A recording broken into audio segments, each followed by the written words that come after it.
క్వారీలో బొంద పెడతా ప్రతి నెల అధికారులకు మామూలు పడేస్తున్నా మమ్మల్ని ఎవ్వరూ ఏం చేయలేరు తోగ్గూడెంలో రెచ్చిపోతున్న మైనింగ్ మాఫియా కథనం రాసినందుకు దిశ విలేకరికి బెదిరింపు కాల్స్ అటుగా వెళ్లాలంటేనే వణికిపోతున్న ప్రజలు ఆఫీసర్లు పట్టించుకునే వారు లేక విచ్చలవిడిగా తవ్వకాలు ఫారెస్ట్ రెవెన్యూ ల్యాండ్ లో మైనింగ్ గతంలో బ్లాస్టింగ్ల కారణంగా 3 మృతి 3 గ్రామాల ఇళ్లకు పొంచి ఉన్న ముప్పు కేసులు గిరిజనులపై కాసులు గిరిజనేతరులకు రెవెన్యూ మైనింగ్ ఫారెస్ట్ అధికారులకు మాత్రమే సైలెంట్ క్వారీలో కొనసాగుతున్న పనులంటూ ఫోటోగ్రాఫ్ చూస్తా ఉన్నాం సంవత్సరం మొత్తం నువ్వు వార్తలు రాసుకున్నా ఎవరు ఏం చేయలేరు ప్రతి నెల అధికారులకు మామూలు పడేస్తున్నాం క్వారీలోకి అడుగు పెట్టాలంటే విలేకరులు బెదిరించేస్తారు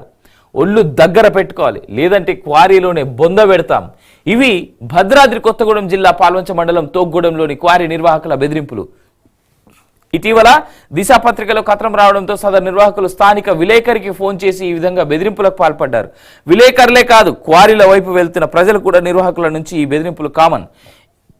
ఇక అధికారులైతే ఆ క్వారీల వైపు కన్నెత్తి కూడా చూడడం లేదు రాజకీయ నాయకుల అండదండలు అధికారుల సపోర్ట్తో మైనింగ్ మాఫియా మరింత రెచ్చిపోతున్నదని పట్టించుకునేందుకు వారు లేక విచ్చలవిడి తవ్వకాలు చేస్తున్నారంటూ ఫారెస్ట్ రెవెన్యూ భూముల్లోనూ ఇష్టాన్ని రాజ్యంగా మైనింగ్ నిర్వహిస్తున్నారు ఇంత జరుగుతున్న రెవెన్యూ మైనింగ్ ఫారెస్ట్ అధికారులు పట్టించుకోవడం లేదు అంటూ చూస్తా ఉన్నాం ఖమ్మం జిల్లాలో 3 మంత్రులు ఉన్నారు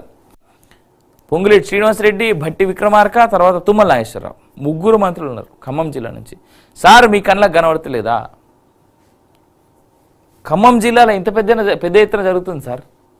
మొన్న రేవంత్ రెడ్డి గారు మాట అన్నారు రెండోసారి మన ప్రభుత్వం అధికారంలోకి రాగానే మీ అందరికీ నేను ఇళ్ల స్థలాలు ఇస్తా అని చెప్పి జర్నలిస్టుల కోసం ఒక మాట చెప్పాడు సార్ రేవంత్ గారు మీ కళ్ళకు కనబడతలేదా సార్ జర్నలిస్టులను బెదిరిస్తూ ఉన్నారా వీరు బొంద పెడతామని చెప్పేసి ఎవరు అండదండలతో జరుగుతుంది సార్ ఇది పొంగులేటి గారు మీ హస్తం ఉందనేటువంటి మాట ఒకటి వినబడింది వాస్తవమేనా ప్రజలు అంటా ఉన్నారు నా మాట కాదు రాష్ట్రంలో కమిషన్ పాలన కులగణన పేరుతో ప్రజల ఆస్తిపాస్తులపై సర్కార్ కన్ను ఫేక్ యాడ్స్ తో మహారాష్ట్ర ప్రజలు మోసం చేసే ప్రయత్నం అక్కడ ఎన్నికలకు తెలంగాణ సొమ్ము ముస్లిం రిజర్వేషన్లను సుప్రీం కోర్టే కొట్టేసింది అయినా మైనారిటీ రిజర్వేషన్లు అంటూ కాంగ్రెస్ మోసం నాగ్పూర్ మీడియా సమావేశంలో సంజయ్ అన్ని వాస్తవాలే కానీ ఇవి పబ్లిక్లోకి పోవు ప్రతి పనిలో కాంట్రాక్ట్లో 15% మూసి పునరుజ్జీవం పేరుతో 1.5 లక్షల కోట్ల దోపిడీకి కుట్ర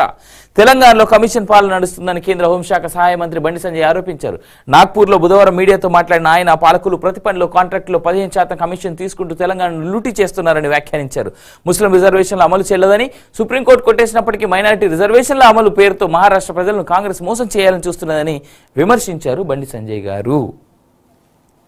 మహిళను